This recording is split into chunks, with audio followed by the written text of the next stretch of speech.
ఊర్మిళ అంత మంచిగా వచ్చి మన దగ్గర నటిస్తుంది అంటే మళ్ళీ ఏదో డ్రామా ప్లే చేస్తుంది. ఈ డ్రామా వెనుక ఖచ్చితంగా మనకి ఏదో ప్రమాదం ఉండే ఉంటుంది. మా సంతోషం కోసం మేము బయటికి వెళ్ళి నెల రోజులు కనిపించలేదు అంటే తెలియని వాళ్ళు ఇంకా ఆయన్ని నేరస్తుడు అని అనుకుంటారు. ఉద్యోగం కోసం 4 చోట్ల ట్రై చేస్తుంటే ఆయన నిర్దోషిగా బయటకొచ్చిన విషయం 10 మందికి తెలుస్తుంది. అందుకే టూరుకు వెళ్లకుండా ఇక్కడే ఉన్నాం. ఆ విషయం మీకు చెప్పి ఎందుకు మిమ్మల్ని బాధ పెట్టడం అని చెప్పలేదు. ఈ విషయం ఇది అని చెప్తే ఎందుకు బాధపడతామమ్మా? నువ్వు చెప్పింది నిజమే కదా. టూర్దేముంది, తర్వాత అయినా పోవచ్చు. నలుగురికి అల్లుడు గురించి తెలియడం ముఖ్యం. అల్లుడు నువ్వు బాగున్నారు కదమ్మా? బాగున్నాం నాన్న. ఆ మాట చాలమ్మా, మాకంతకన్నా కావాల్సిందేముంది. మీరు టూర్కి వెళ్ళలేదు అనేసరికి ఏమైందో ఏంటో అని కంగారుగా ఫోన్ చేశాను. మా గురించి కంగారు పడాల్సిన అవసరం లేదు నాన్న. మేం చాలా బాగున్నాం. సంతోషం. మీరెప్పుడూ అలాగే ఉండాలి. ఉంటానమ్మా. అలాగే నాన్న. అందరినీ అడిగానని చెప్పు. అలాగే అమ్మా, జాగ్రత్త.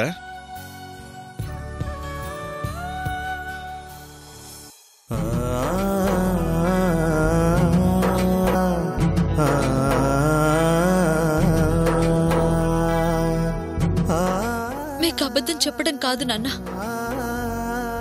నా జీవితమే అబద్ధం కాబోతుంది. నా ఆనందాన్ని నా చేతులతోనే మరొకరికి అప్పగించటానికి ఆయన దగ్గర నుంచి దూరంగా జరిగిపోతున్నాను. ఈ నిజం మీకెలా చెప్పగలను?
వచ్చిన పనేంటి, నువ్వు చేస్తున్న పనేంటి?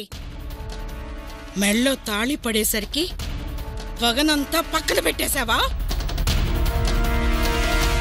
పక్కన పెట్టే అంత చిన్నది కాదు నా పగ. మరేది? మన కుటుంబం మొత్తాన్ని సమాధి చేసి ఈ రోజున నిన్ను అనాథం చేసిన వాణ్ణి ఇంకా చంపకుండా ఏం చేస్తున్నావు? ఇలా వచ్చి అలా తీసుకువెళ్లే చావు కాదత్తా ఆ ధర్మాకివ్వాల్సింది. మరి వాడితో కాపురం చేసి పిల్లలు కని అప్పుడు చంపుతావా? చనిపోయింది 1-2 కాదత్తా, నా కుటుంబం మొత్తాన్ని చంపేశాడు. టెర్రరిస్టులని చెప్పి జాలి దయ లేకుండా నా వాళ్ళందర్నీ నాకు దూరం చేశాడు. ఆ కోపం నీలో ఉంటే ఈ పాటికి వాడు శవం అయిపోవాలి. శవం? వాడు చేస్తే ఆ క్షణం నీ పగ తీరుతుందేమో. నా పగ తీరదు. నా వాళ్ళని చంపాడన్న కసిని కోపాన్ని మనసులో దాచుకొని ప్రేమిస్తున్నానంటూ వెంటపడి మరీ పెళ్లి చేసుకుని వాడింట్లో చేరింది వచ్చి రాగానే చంపడానికి కాదు. వాడు బ్రతికే ఉండాలి, కానీ క్షణక్షణం చేస్తూ బ్రతకాలి. ఈరోజు నా వాళ్ళని పోగొట్టుకుని నేనెంత నరకం అనుభవిస్తున్నానో అదే నరకం అదే నరకం వాడు అనుభవించాలి. అనుభవించడానికి వాడికెవరున్నారు? చెల్లెలొక్కతే కదా. ఆ ఒక్కటి చాలు. అది వాడికి ప్రాణం.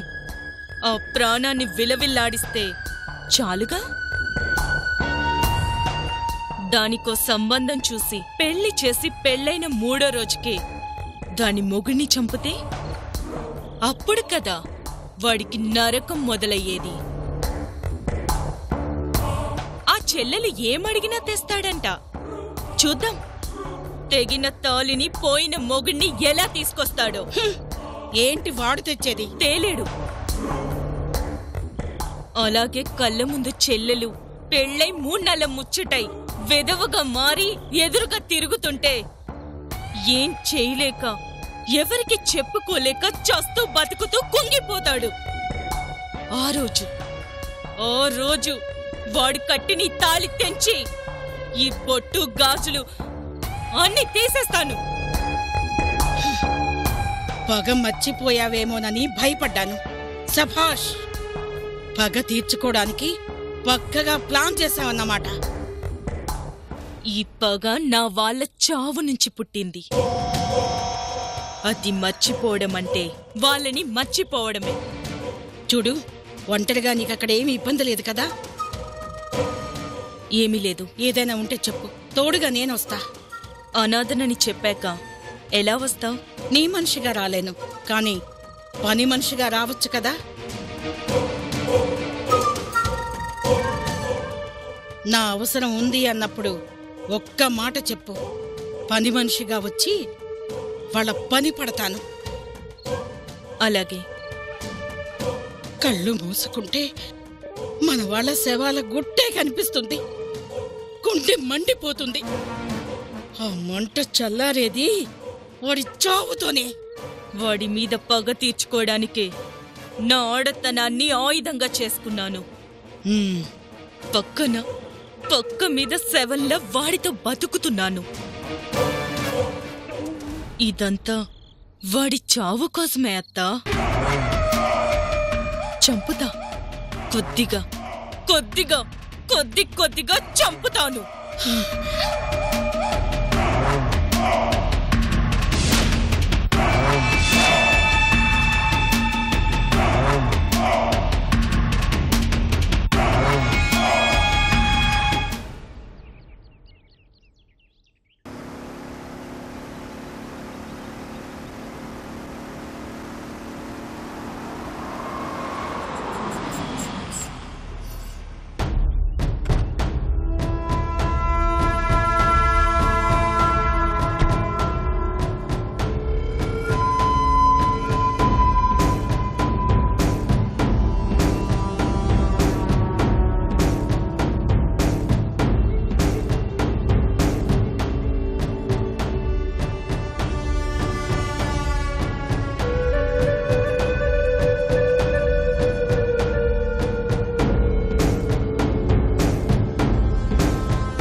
మార్పొచ్చింది.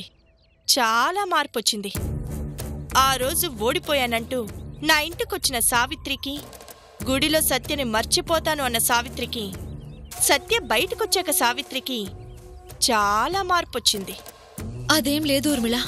ఉంది సావిత్రక్క, కనిపిస్తుందిగా. భర్త బయటకొస్తే చాలు అన్నావు. ఆయన సంతోషమే నా సంతోషం అన్నావు. మరి బయటికి రాగానే మాట రూటు మారిందే. దూరం దగ్గరయ్యేసరికి ఆకర్షణ పెరిగిందా? ఇచ్చిన మాట మర్చిపోయి హనీమూను అది ఇది అని ప్లాన్ చేస్తున్నావుగా? అదేం లేదు ఊర్మిళ. హనీమూన్కి వెళ్ళాలని నేను అనుకోలేదు.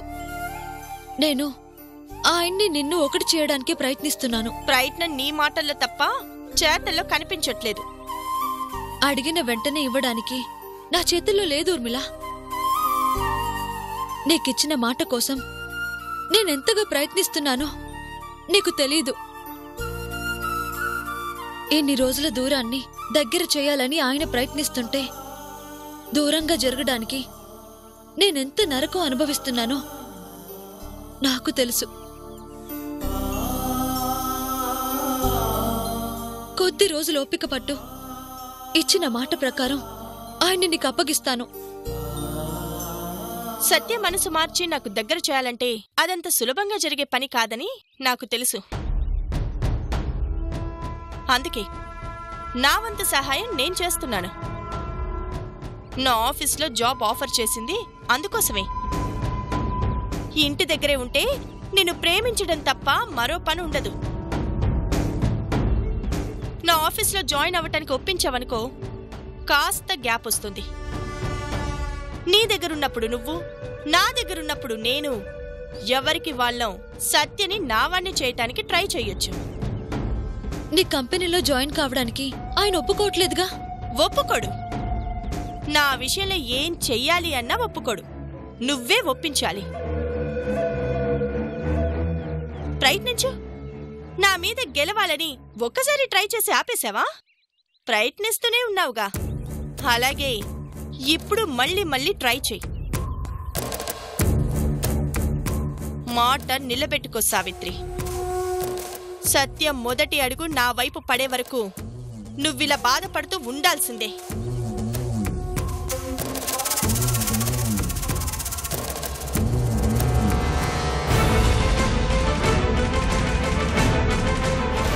ఒక్క అడుగు పడింది అంటే సత్యని నా వాణ్ణి చేసుకోటానికి నా ప్రయత్నం నేను చేస్తాను కాబట్టి నీకు ఈజీ అవుతుంది.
ఇక్కడేం చేస్తున్నావు సావిత్రి?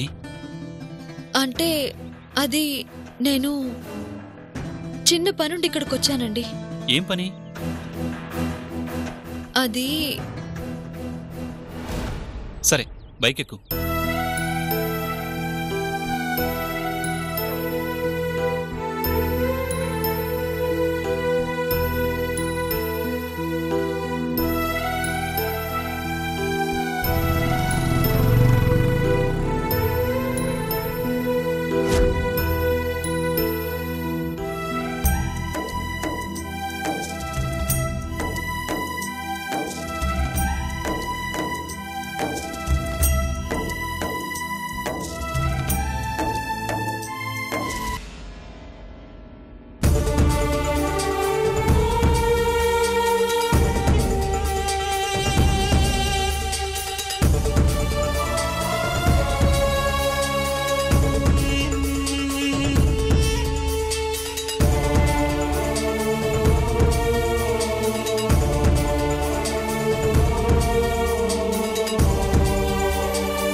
మంచినీళ్ళు తాగు.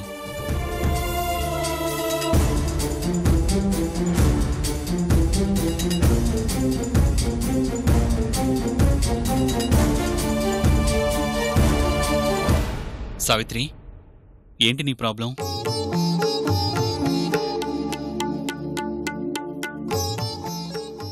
ప్రాబ్లం ఏముందండి? ఉంది, ఏదో ఉంది. ఉంటే మీకు చెప్పకుండా ఉంటానా? ఈ మాట నేను నమ్మలేకపోతున్నాను. నేను జైల్లో ఉన్నప్పుడు ఎంతో కష్టపడ్డావు. చివరికి నా కోసం మీ కన్నవాళ్ళని కూడా కాదనుకున్నావు.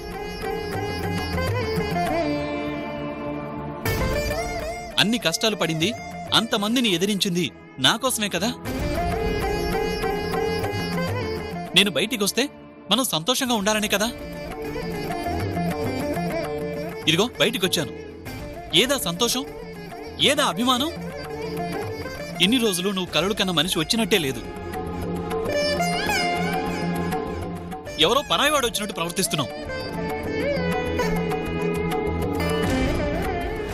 అలా నేనెందుకు ప్రవర్తిస్తానండి? సావిత్రి, నీ గురించి నీకెంత తెలుసో నాకు తెలీదు, కాని నీకన్నా ఎక్కువగా నాకు తెలుసు. నా మాట కోసం ఎంతగా ఎదురు చూసేదానివి, నా గురించి నా సంతోషం గురించి ఎంత తపన పడేదానివి. ఆ తపన ఇప్పుడు ఏది? సావిత్రి, ఒక్కటి మాత్రం నిజం, నువ్వు దేని గురించో బాధపడుతున్నావు.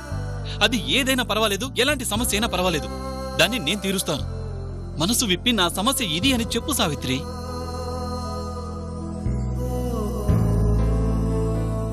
నా కోసం ఇంత చేసిన నీకోసం ఏమైనా చేస్తాను. నువ్వంటే చచ్చేంత ఇష్టం సావిత్రి నాకు. చెప్పు, ఏంటి నీ సమస్య? నిజంగా ఏం లేదండి. ఎందుకు సావిత్రి నా సహనాన్ని పరీక్షిస్తున్నావు? నువ్వులా లేవిప్పుడు. నన్నుగా చూడడం లేదు. కారణం లేకుండా నువ్విలా బిహేవ్ చెయ్యవు. చెప్పు, ఏంటి నీ ప్రాబ్లం? ఎందుకీ మార్పు?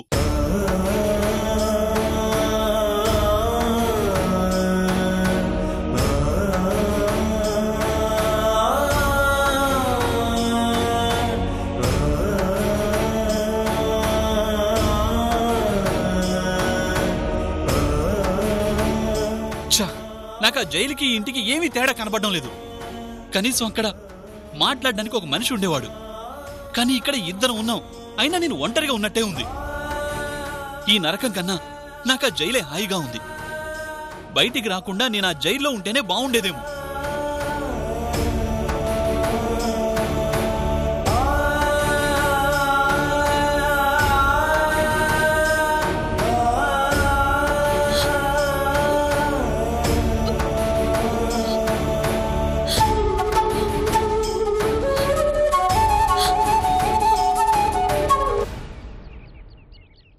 Tonight on BBC London News, travel disruption.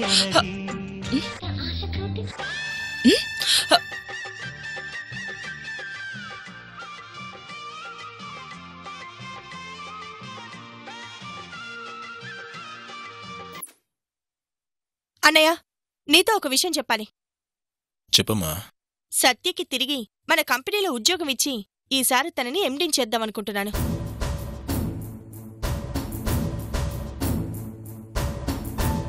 అవునన్నయ్య, సత్యని ఎండింగ్ చేస్తే మన కంపెనీని బాగా డెవలప్ చేస్తాడు.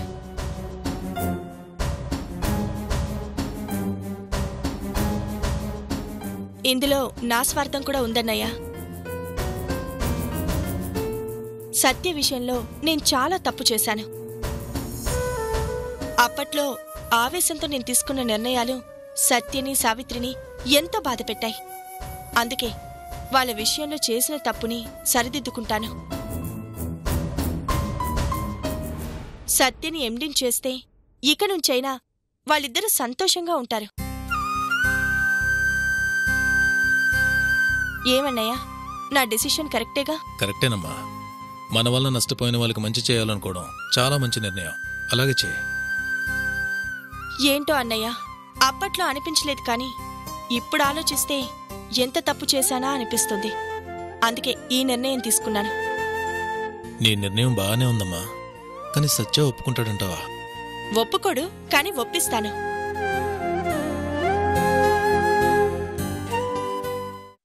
ఏమైనా చెప్పాలనుకుంటున్నావా? నేనంటే మీకిష్టమేనా? మాటల్లో చెప్పలేనంత. అయినా ఆ అనుమానం నీకెందుకొచ్చింది?